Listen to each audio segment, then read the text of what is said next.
के लेखक महात्मा और गुरुदेव रविंद्रनाथ टैगोर जी को उनके जयंती पे श्रद्धांजलि।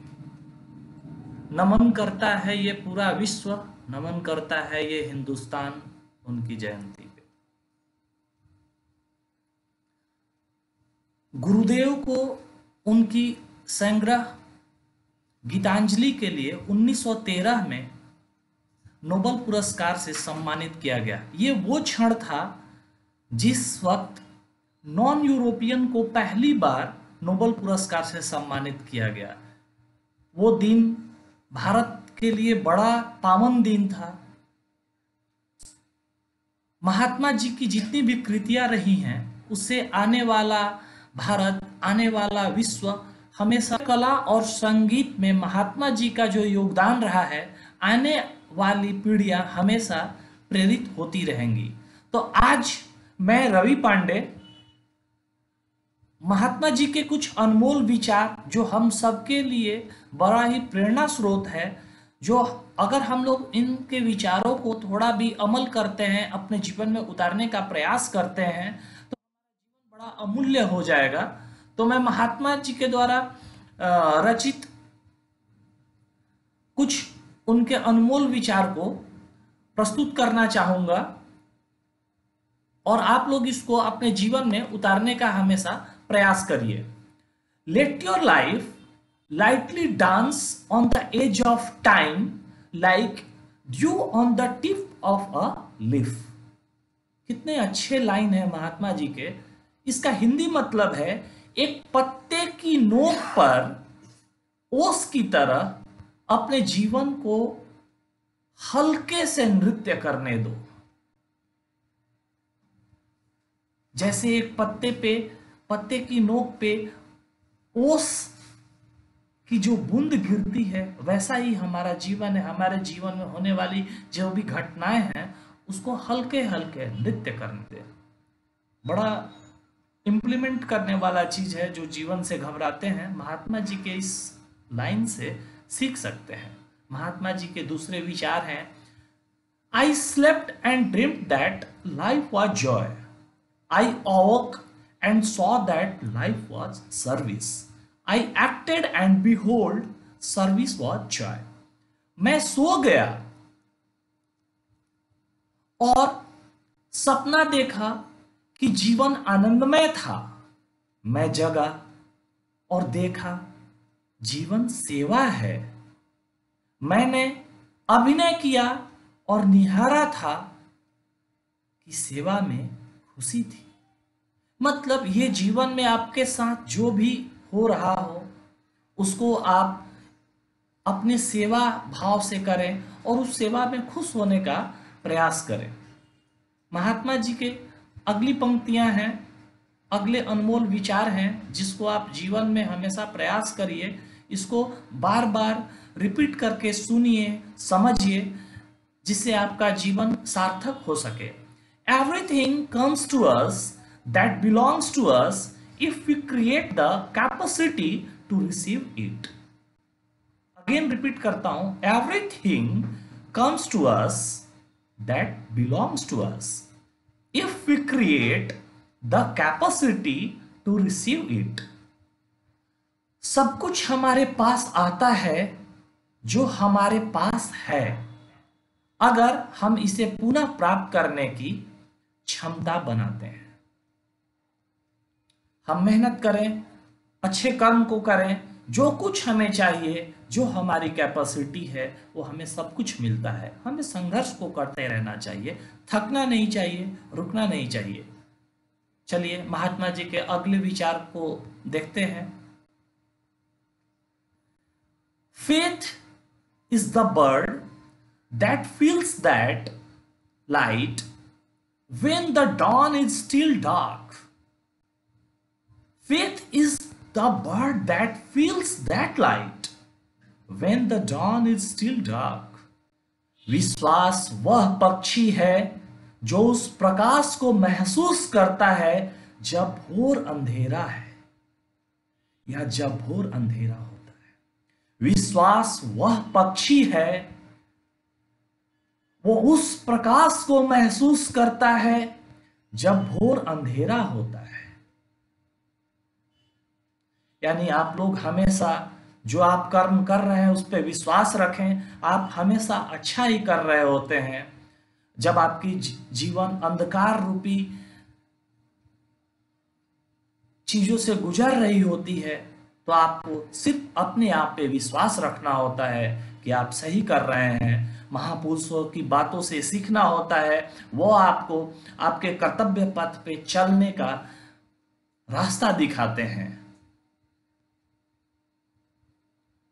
महात्मा जी की, गुरुदेव की अगली पंक्तियों को मैं रिपीट करता हूं। Every child comes with the message that God is not yet discouraged of man। कितनी सुंदर पंक्तियां हैं। हर बच्चा इस बात के लिए आता है कि ईश्वर अभी तक मनुष्य से हतोत्साहित नहीं है। मनुष्य कितने ही जघन्य अपराध करता है।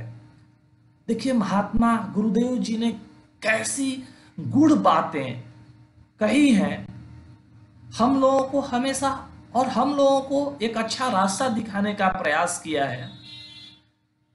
गुरुदेव जी के कहने के तात्पर्य को आप लोग समझिए।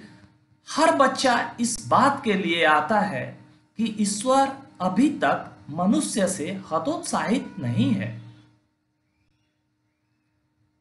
इस बात को सीख करके, समझ करके अपने कर्तव्य पथ पर अच्छे से बढ़ने का प्रयास करें। अगली पंक्तियां हैं, अगले जो विचार हैं गुरुदेव रविंद्रनाथ टैगोर जी के।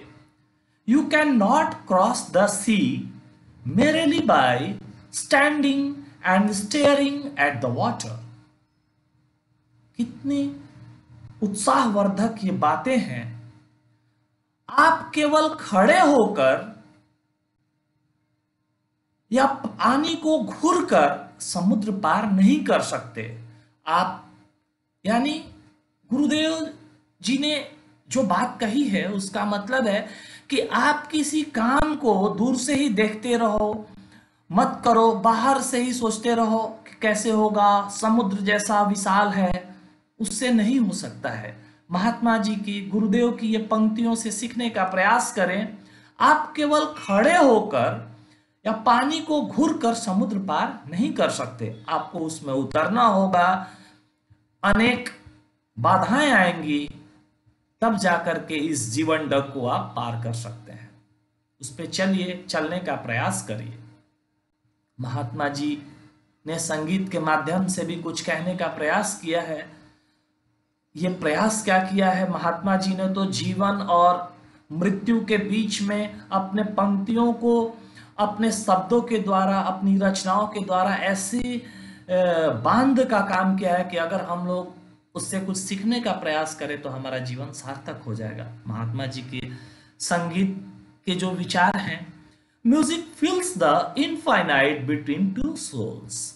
Music fills the music fills the infinite between two souls. संगीत दो आत्माओं के बीच अनंत को भर देता है। संगीत तो वो सुंदर चीज है जो दो आत्माओं के बीच अनंत को भर देता है। आपने भी देखा होगा कि जीवन में आपका कभी किसी से बहुत अगाढ़ प्रेम रहा हो, या प्रभु से प्रेम हो, या किसी से भी आपका अनन्य प्रेम हो, जब आप संगीतमय हो जाते हैं तो वो जो ये अंतर है, उनके बीच का अंतर है, उसको ये भर देता है। महात्मा जी के प्रकृति प्रेम ने भी इस रचना के माध्यम से दिखाया कि महात्मा जी का प्रकृति प्रेम कैसा रहा होगा, और प्रकृति से उनने सीखने को, मनुष्य जीवन को कैसी बातें बोली हैं। By plucking her petals you do not gather the beauty of the flower. उसकी पंखुड़ियों को तोड़कर आप फूल की सुंदरता को इकट्ठा नहीं करते हैं। उसकी पंखुड़ियों को तोड़कर आप फूल की सुंदरता को इकट्ठा नहीं करते हैं।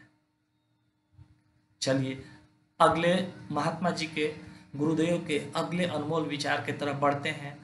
Love does not claim position but gives freedom. देखिए जीवन के लिए महात्मा जी के कितने अच्छे विचार हैं। जीवन में प्रेम को उनने कितने अच्छे शब्दों से पिरोया है। Love does not claim position but gives freedom. प्रेम कब्जे का दावा नहीं करता बल्कि स्वतंत्रता देता है। हम अगर किसी से अनन्य प्रेम करते हैं, माता का प्रेम, पिता का प्रेम, भाई का प्रेम, बंधु का प्रेम, पत्नी का प्रेम, गर्लफ्रेंड का प्रेम, तो हमें बहुत पॉजिटिव नहीं होना चाहिए, उसको स्वतंत्रता देना चाहिए, वो उसको आजाद रखना चाहिए। महात्मा जी के ये बड़े अच्छे विचार हैं। हर एक युवा पीढ़ी या हर एक पीढ़ी इस चीजों से बड़ा अच्छा चीज सीख सकता है। महात्मा जी के जो अगले विचार हैं, to be outspoken is easy when you do not wait to speak the complete truth. एक बार रिपीट करता हूं। To be outspoken is easy when you do not wait to speak the complete truth.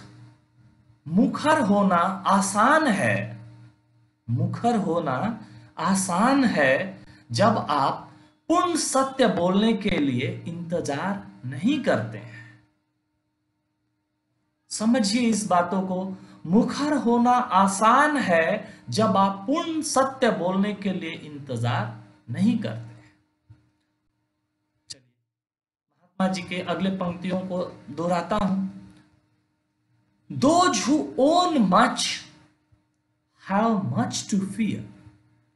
यानी जीवन में जो सिर्फ संग्रह करने के पीछे भागते हैं, जो सोचते हैं कि सब कुछ इकट्ठा कर लिया जाए, धन जन तन मन, जो बहुत सारी चीजें हैं, उस पे महात्मा जी ने कहा है Those who own much have much to fear। जिसके पास बहुत कुछ है उसके लिए बहुत डर है। आपको डर डर के ही जीवन जीना पड़ेगा। महात्मा जी के विचार को मैं हिंदी में बोलता हूं। जिसके पास बहुत कुछ है उसके लिए बहुत डर है। समझिए इसको, आप अपने जीवन से कनेक्ट करने का प्रयास करिए। अगली पंक्तियां हैं, इसको आप लोग देखिए, अपने जीवन को उतारने का प्रयास करिए। चाहे आप किसी भी काम को कर रहे हो, चाहे कुछ लोग YouTube पे देख रहे हो, चाहे कुछ लोग डिजिटल प्लेटफॉर्म्स पे देख रहे हो, कोई संघर्ष कर रहा हो, लेकिन इन पंक्तियों के माध्यम से आप संघर्षशील रह सकते हैं। ध्यान दीजिए इस पंक्ति को। Clouds come floating into my life, clouds come floating into my life, no longer to carry rain or usher storm but to add colors to my sunset sky.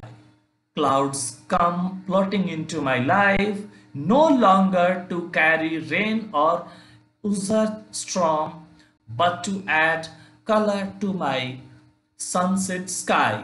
बादल मेरे जीवन में तैरते हुए आते हैं। देखिए कितने सुंदर पंक्तियां हैं। बादल मेरे जीवन में तैरते हुए आते हैं। अब बारिश या अश्रु तूफान को ले जाने के लिए नहीं। बारिश मेरे जीवन में तैरते हुए आते हैं। अब बारिश अश्रु या तूफान को ले जाने के लिए नहीं, बल्कि मेरे सूर्यास्त आकाश में रंग जोड़ने के लिए। कितने सुंदर, कितनी गूढ़ बातें हैं। महात्मा जी के इस विचार के माध्यम से मैं फिनिश करने का प्रयास करूंगा। महात्मा जी का 7 अगस्त 1941 को कलकत्ता, आज का कोलकाता में जन्म हुआ और महात्मा जी इसी 7